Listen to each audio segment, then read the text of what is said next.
अस्सलामु अलैकुम वरहमतुल्लाहि वबरकातुहू। दोस्तों, मैं हूँ माजिद, आप देख रहे हैं बोल अनमोल। दोस्तों, आजकल माशरे में एक ऐसा रिवाज चल पड़ा है। घर घर की कहानी यही है दोस्तों कि जब बच्चे बड़े हो जाते हैं तो वो अक्सर माँ बाप को इग्नोर कर देते हैं। वो अपने ही बच्चों में, अपनी ही औलादों में मस्त रहते हैं। माँ बाप का अक्सर मैंने देखा है, बहुत जगह मैंने सुना है, खुद अपने आंखों से देखा है। एक बाप एक माँ 4-5 बच्चे 6 बच्चों को अच्छा खिलाकर, अच्छा पिलाकर, अच्छा पहनाकर बड़ा कर देता है, लेकिन वही 4-5 बच्चे, 4-5 औलाद अपने बाप को 5 मिल करके उनको न अच्छा खिला पाते हैं, न अच्छा पहना पाते हैं। यहाँ तक कि अगर 3 भाई हैं, 4 भाई हैं, 5 भाई हैं, अलग हो गए तो माँ बाप को साथ में खिला नहीं पाते, रख नहीं पाते हैं। एक महीना उसके तरफ खाएंगे, एक महीना उसके तरफ खाएंगे। माँ उसके साथ रहेगी, बाप उसके साथ रहेगी। दोस्तों सोचो, जिस माँ ने, जिस बाप ने हमको पाला बड़ा किया, उनके एहसानात हम पूरी ज़िंदगी उनके लिए खाली अगर जिए तब भी माँ के और बाप के एहसानात ख़त्म नहीं हो सकते। उसके बावजूद आज की जो नस्ल है वो माँ बाप के साथ ऐसा सलूक करती है। हमारे तो 3 बच्चे, हमारा अपना ही पूरा नहीं पड़ता, माँ को कहाँ से खिलाएं, बाप को कहाँ से खिलाएं। तुम्हारे बच्चे 3 के बजाय 5 हो जाएंगे तो उनका पूरा हो जाएगा। एक माँ का और बाप का हमेशा कमी रहती है, जबकि ज़मीन माँ की, घर माँ का, खेत पेड़ बाप के, सारा जो भी तुम्हारे पास प्रॉपर्टी आई वो तुम्हारे बाप की है। उसके बावजूद भी हमारे पास माँ के लिए वक्त नहीं है। 1000-2000 रुपया भेजने के लिए 1000-2000 भेज भी दिए तो उसमें भी इतना तो भेजा था, क्या हो गया। दोस्तों, ये बहुत गलत बात है। आप एक 10 मिनट निकाल कर, 15 मिनट निकाल कर आप एक ये वीडियो को पूरा देख लेना। आपको मैं एक सच्ची घटना बताने वाला हूँ, सच्ची एक स्टोरी बताने वाला हूँ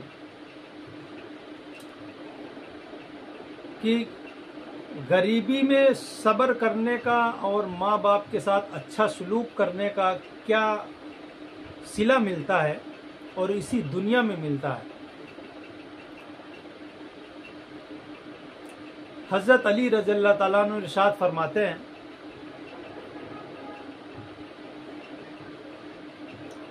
हज़रत अली रज़ियल्लाहु ताला अन्हु का कौल है, हज़रत अली रज़ियल्लाहु ताला अन्हु, तुम्हारे वालिदैन तुम्हें बचपन में शहजादों की तरह पालते हैं। तुम्हारे वालिदैन तुम्हें बचपन में शहजादों की तरह पालते हैं, लिहाजा तुम्हारा फर्ज बनता है कि उनके बुढ़ापे में तुम उन्हें बादशाहों की तरह पालो।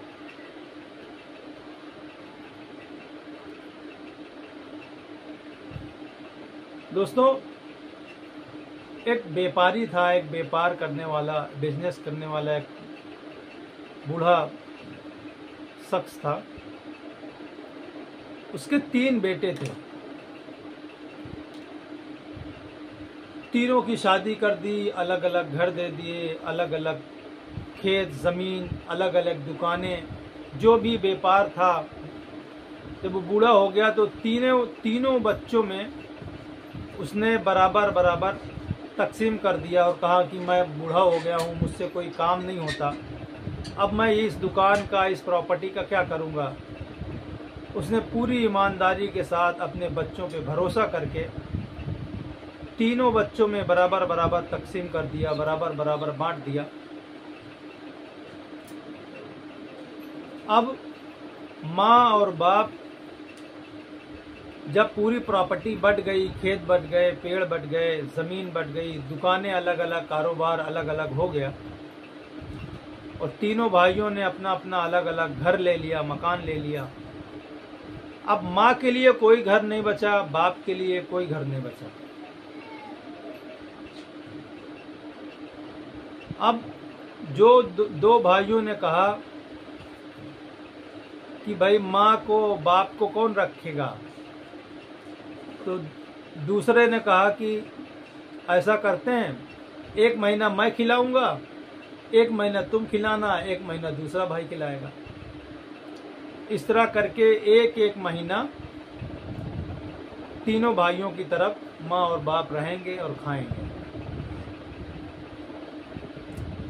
ठीक है।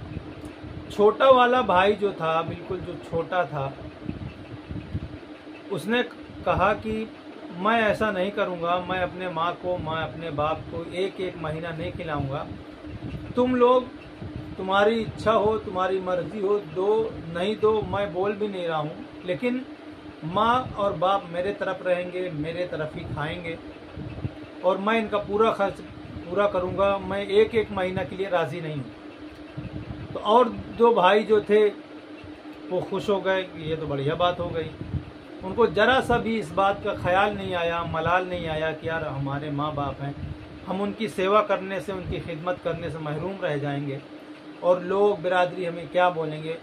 एक ही बार में उन्होंने कह दिया कि ठीक है, हम इस पर राज़ी हैं, लेकिन सोच लो, फिर बाद में मुकरना मत, फिर हम अपनी तरफ नहीं रखेंगे, अभी जो बोलना है, जो कहना है कह दो। उसने कहा कोई बात नहीं, मैं पूरी ज़िंदगी अपने माँ का, अपने बाप का ख्याल रखूँगा। मैं जो खाऊँगा, जो पहनाऊँगा, जो पहनूँगा वही माँ को और वही बाप को खिलाऊँगा, पहनाऊँगा। तुम दोनों भाइयों से मैं कभी नहीं मांगूँगा। अब एक भाई के एक बेटे के साथ माँ और बाप रहने लगे। थोड़े दिन मामला चलता रहा, 1-2 साल चला, फिर उम्र बढ़ी तो उसकी जो है माँ बीमार रहने लगी। यहाँ तक कि धीरे धीरे उसने बहुत सारे इलाज कराया, बहुत सारे हकीमों को बुलाया। उसकी बाद की प्रॉपर्टी उसके पास जो थी, उसने बहुत सारी प्रॉपर्टी बेच करके अपनी माँ के इलाज में लगा दिया, लेकिन माँ ठीक न हो सकी।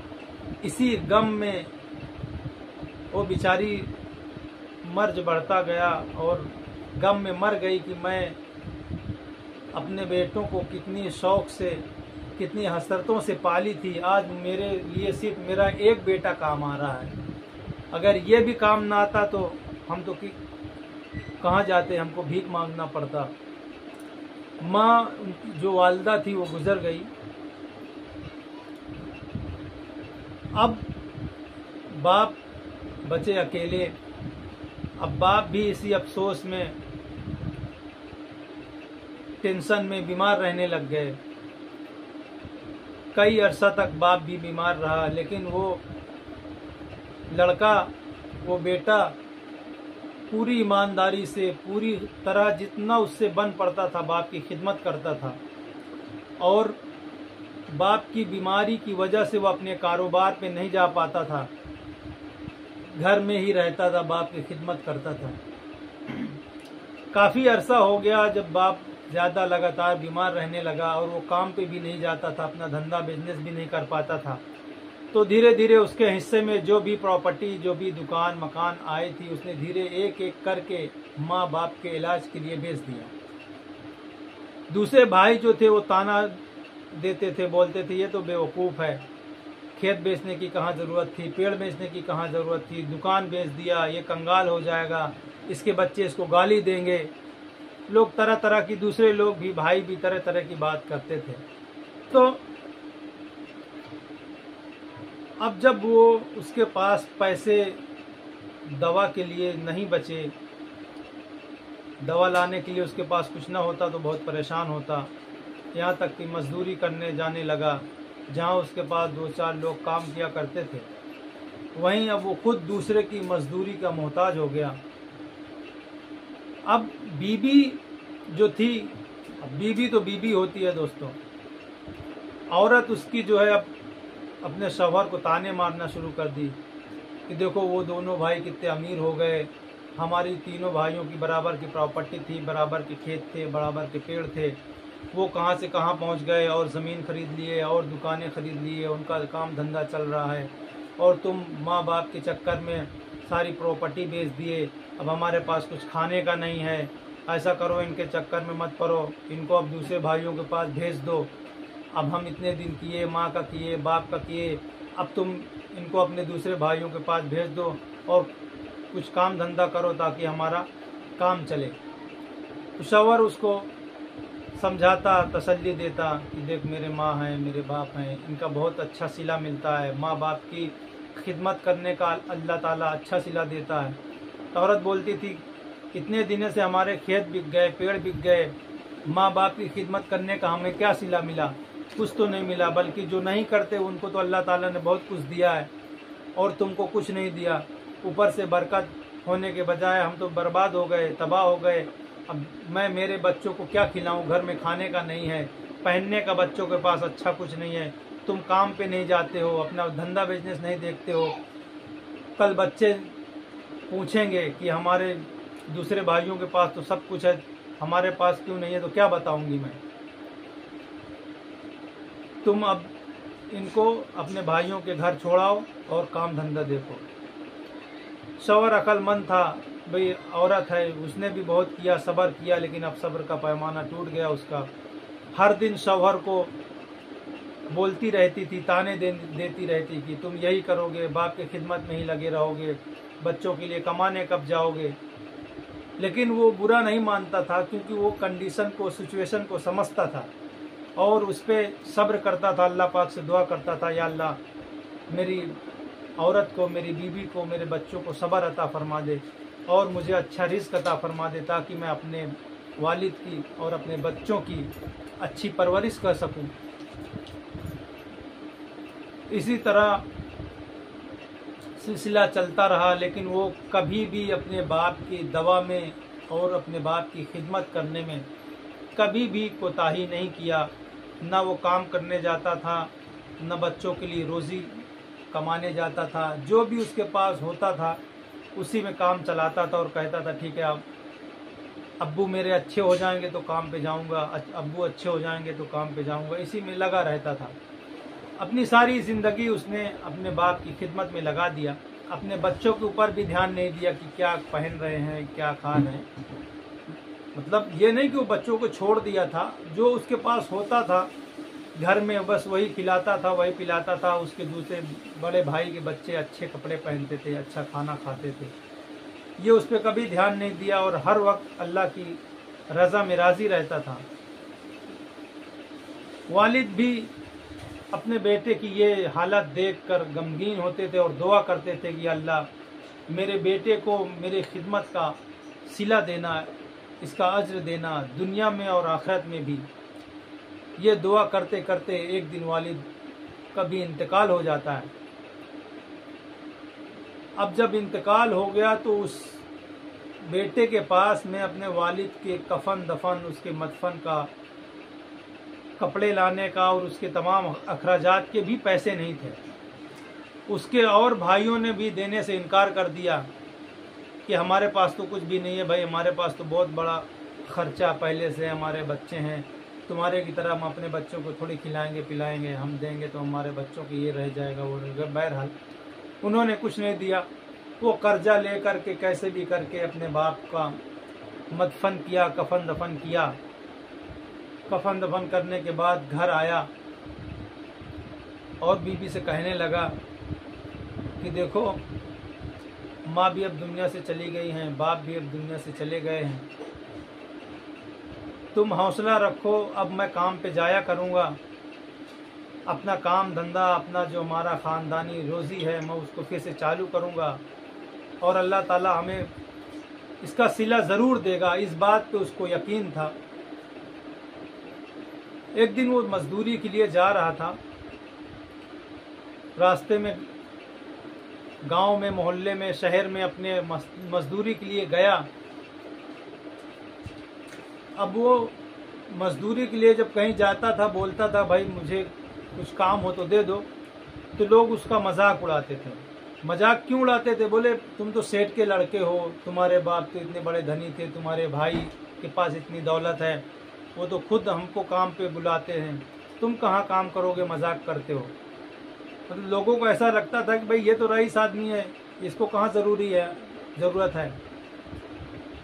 अब वो उसको हकीकत में ज़रूरत थी कि मजदूरी मिले, लेकिन लोग ऐसा कह के टाल देते कि तुमको कहाँ मजदूरी की ज़रूरत है, तुम तो सेठ के लड़के हो, तुम्हारे पास तो ये है वो है।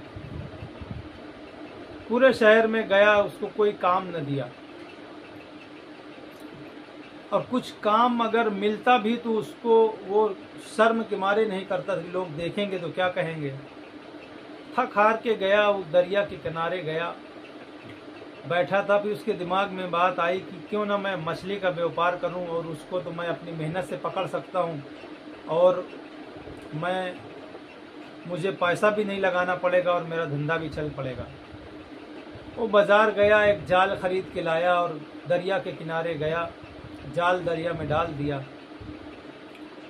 पूरा दिन वो शिकार करता रहा, जाल डाला हुआ, कोई मछली ना फंसी। मायूस हुआ। जब आदमी ज़्यादा हताश हो जाता है, ज़्यादा तकलीफ में आ जाता है, तो अच्छा इंसान जो बहुत सब्र करने वाला होता है, बहुत मजबूत होता है, कभी कभी उसका भी हौसला टूट जाता है, उसका भी सब्र का पैमाना लबरेज हो गया।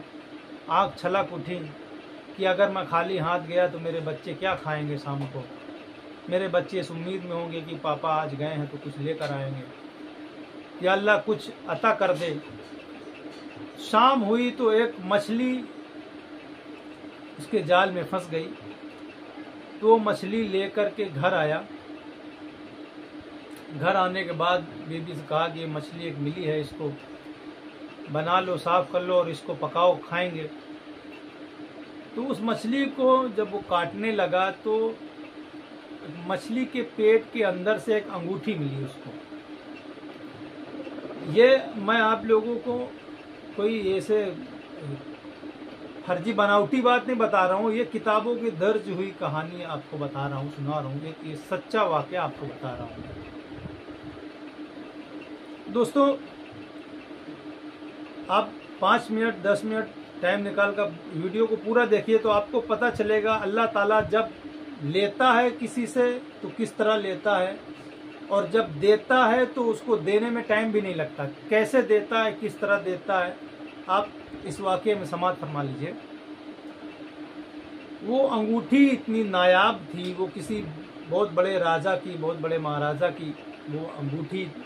समंदर दरिया किनारे नहाने के लिए गया था, उसमें गिर गई और मछली उसको पत्थर समझ के निकल गई। मछलियाँ जो हैं, बहुत से कुछ मछलियाँ ऐसी होती हैं जो दरिया के अंदर जो पत्थर होते हैं उनको खाती हैं।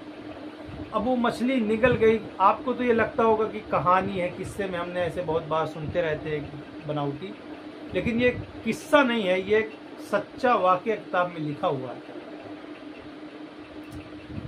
तो दोस्तों, उस अंगूठी को वो बाजार में गया बेचने के लिए, तो उस अंगूठी की इतनी कीमत थी कि उसको बहुत सारा पैसा मिला, और उस पैसे से उसने अपना जो पुराना उसका कारोबार था, वो कारोबार, वो सामान लाया, बेचना शुरू किया। वो कारोबार उसको इतना चल पड़ा, अल्लाह ताला ने उसको इतनी बरकत अता फरमाई कि थोड़े ही दिनों में, साल 2 साल के अंदर अंदर अल्लाह ताला ने उसके रिस्क में इतनी बरकत अता फरमाई। उस वालिदैन की खिदमत करने की वजह से, उनकी दुआओं की बरकत की वजह से 2 साल के अंदर इतनी दौलत उसने कमा लिया कि जो 2 भाई पहले थे वो आकर देखते थे, उनसे पूछते थे कि भाई क्या काम कर रहे हो, तुम क्या कर रहे हो, तुम्हारे पास तुम्हारे धंधे में, तुम्हारे बिजनेस में इतनी प्रॉफिट कैसे, इतनी कमाई कैसे। तो भाई बोलता था कि मैं वही कर रहा हूँ जो तुम लोग कर रहे हो, जो हमारा बाप दादा को जो पुराना धंधा था, जो बिजनेस था, मैंने उसी को चालू किया है। सब भाई परेशान कि हम भी इतने दिन से कर रहे हैं, हम इतने सालों में इतना पैसा नहीं कमा पाए जितना ये 2 सालों में कमा लिया। अभी तक तो इसके पास खाने का नहीं था। उसके ऊपर बहुतान बांधने लगे कि चोरी करता होगा, बेईमानी करता होगा, फलाना ढिमाका। लोग गुमान करते हैं, दिमाग में सोचते हैं। लेकिन कहने का मतलब ये है, ये कहानी लिखने का मतलब ये है और बताने का मतलब ये है कि इंसान एकदम से ऊपर नहीं चला जाता। इंसान को बुरे वक्त में बहुत सब्र से, तहम्मुल से काम लेना चाहिए। और वक्ती तौर पे आदमी थोड़ा से परेशान तो होता है, लेकिन जो इंसान माँ बाप के साथ हुस्न सलूक करता है और माँ बाप दिल से जो दुआएं देते हैं वो काम जरूर आती हैं दोस्तों। यहाँ तक कि उसने इतना पैसा कमाया कि उसके जो भाई थे पहले से, जो अपने आप को समझते थे कि हम बहुत बड़े हैं, बड़े हो गए, ये तो गरीब है, वो भी उनसे आकर मशवरा पूछते थे और कहते थे कि भाई अपने कारोबार में, अपने बिजनेस में हमको भी शामिल कर लो। यहाँ तक कि शहर का सबसे अमीर तरीन इंसान बन गया। और बीबी जो थी उसको भी इस बात का एहसास हुआ कि मैं नाहक आपके ऊपर गुस्सा करती थी, नाहक चिल्लाती थी, मेरी भी मजबूरी थी, मुझे माफ़ करना, मैं आपका दिल दुखाती थी। शौहर बहुत ही समझदार अक्लमंद था, उसने कहा इसमें तुम्हारी कोई गलती नहीं, तुमने जो किया वो बहुत अच्छा किया, दूसरी बीबी होती, दूसरी औरत होती तो इतना भी ना करने देती जितना तुमने किया। तो दोस्तों समझाने का भी, हौसला देने का भी, सब्र करने का भी बहुत तरीके होते हैं। और कोई आदमी होता तो ये ताना देता कि तू तो मुझे ऐसा करने से रोकती थी, तू तो मुझे ऐसा करने से रोकती थी, देख मैंने ऐसा कर दिया, वैसा कर दिया। उसने ऐसा नहीं कहा कि तू तो मुझे ताने देती थी, उसने बल्कि उसको और उल्टा उसकी हौसला अफजाई किया कि नहीं तुमने तो बहुत अच्छा किया, तुमने जितना किया दूसरा और कोई नहीं करता, तुमने मेरा पूरा साथ दिया। वो तो कभी ठीक है गुस्से में कुछ बोल देती थी, तो होता है, ऐसा चलता। उसने ऐसा कहा। तो आप सोचिए कोई भी आदमी, हम थोड़ी सी कोई गलती करते हैं, आप 100 अच्छाई करो, किसी के साथ 100 अच्छे हुस्न सलूक करो, एक गलती हो गई तो आदमी उसको उस 100 गलती को भूलकर एक गलती को पकड़ लेता है, 100 अच्छाइयों को एक साइड कर देता है और अपनी छोटी सी गलती को उसको पकड़ लेता है कि देखो तुमने ऐसा किया था, तुमने ऐसा किया था। छोटी छोटी गलतियों को इग्नोर करना चाहिए और उसके अच्छाई पे नज़र रखनी चाहिए। और अच्छाई तो अच्छाई होती है, आप अच्छा काम करोगे तो आपके जीवन में अच्छाई ज़रूर मिलेगी। आप देखो इतना परेशान हो गया, सारा कुछ बिक गया, लेकिन जब अल्लाह तबारक व तआला उसको आजमाइश में डाला और वो पूरा उतरा, सब्र के साथ, शुक्र के साथ वालिदैन की खिदमत की, जब देना हुआ तो देखो एक अंगूठी के जरिए, ये एक अंगूठी है, इस अंगूठी के जरिए अल्लाह ताला ने उसको इतनी तरक्की अता फरमा दी जिसका कोई शुमार नहीं, बेशुमार नेमतें, बेशुमार दौलत अता फरमा दी। तो उसको न देने में टाइम लगता है न लेने में टाइम लगता है। वो मुसब्बिबुल असबाब है, वो असबाब को पैदा करता है। वो इन्नल्लाह अला कुल्ली शैइन कदीर है, वो हर शय पे कुदरत रखता है। वो जब चाहे, जो चाहे, जैसा चाहे कर सकता है। उसके लिए कोई सामान ढूंढने की ज़रूरत नहीं है, कुन कहा और वो चीज़ वजूद में आ जाती है। दोस्तों मैंने आपको ये स्टोरी बताई है, कहानी सुनाई है, उम्मीद है आप लोग भी इस पे अमल करेंगे और मैं भी अमल करूँगा। तकलीफ़ उठा लेना दोस्तों, लेकिन अपने माँ को, बाप को कभी भी तकलीफ़ न देना। हाँ आपके पास नहीं है, आप नहीं खर्च पूरा कर सकते हैं तो कम से कम ज़बान से तो अपने वालिदैन को तकलीफ़ मत पहुँचाओ।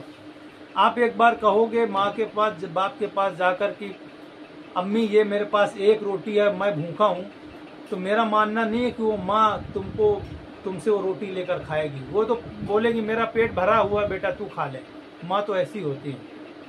अगर नहीं कर सकते हो, नहीं दे सकते हो तो बताओ प्यार से, मोहब्बत से माँ को, बाप को कि अम्मी हमारे पास नहीं है, अब्बू हमारे पास ये चीज़ नहीं है। तो लेकिन हम क्या करते हैं, झिड़कते हैं, उनको बातें सुनाते हैं। ऐसा ना करें दोस्तों। अल्लाह तबारक व तआला वालिदैन की इतना मकाम अता किया है। एक शख्स हुजूर पाक सल्लल्लाहु अलैहि वसल्लम के पास तशरीफ़ लाया और कहा अल्लाह के नबी, मैंने अपने वालिद को अपने कंधे पे बैठाकर हज कराया और वो बिना चप्पल के मैं ऐसा दुश्वार रास्ता तय किया हूँ, जो तपती रेत, कटीले रास्ते, जिनको मेरे आने जाने में मेरे पैर में बहुत बड़े बड़े जख्म हो गए, लेकिन मैंने अपनी माँ को, अपने वालिद को कंधे से नीचे नहीं उतारा, अपनी माँ को कंधे से नीचे नहीं उतारा, अपने कंधे पे बैठा कर ले गया, बैठा कर लाया, सही करवाया, सफ़ा मरवा के चक्कर लगवाए, खाने काबा का तवाफ़ किया, पूरा हज अपने कंधे पे मुकम्मल करवाया। क्या अब मैं अपनी माँ के हक से अदा हो गया? आप सल्लल्लाहु अलैहि वसल्लम ने इरशाद फरमाया कि शायद हो सकता है तूने जितनी मेहनत की है, तेरी माँ जब तेरे लिए एक लम्हे के लिए जो तेरे पैदाइश में जो दर्द उसने जो सहा, जो तकलीफ उसने उठाई है, शायद उस एक लम्हे का सिला हो सकता है। आप सोचो माँ की और बाप की कितनी बड़ी अजमत है दोस्तों। एक लम्हे के दर्द का, एक लम्हे की तकलीफ का शायद बदला हो। आपने ये भी नहीं कहा कि उसका बदला है, शायद उसका बदला हो सके। आप सोचो कि माँ की और बाप की कितनी अहमियत है, कितनी इज्जत है, कितना मकाम है। माँ जन्नत है तो बाप उसका दरवाज़ा है। दोस्तों, माँ की और बाप की कभी भी तौहीन ना करो। आपके पास कुछ नहीं है तो खामोश रहो, लेकिन मुंह से, ज़बान से कभी भी तकलीफ मत पहुँचाओ। उम्मीद है दोस्तों आपको भी कहानी पसंद आई होगी। अगर लगे कि मैंने एक सच्ची बात बताई है तो वीडियो को एक लाइक ज़रूर कर देना दोस्तों, और चैनल पे अगर नए हैं तो सब्सक्राइब कर देना। अल्लाह हाफिज़। इसी तरह की दूसरी कहानी लेकर मैं आपके साथ फिर हाजिर हूँगा। तब तक के लिए अल्लाह हाफिज़।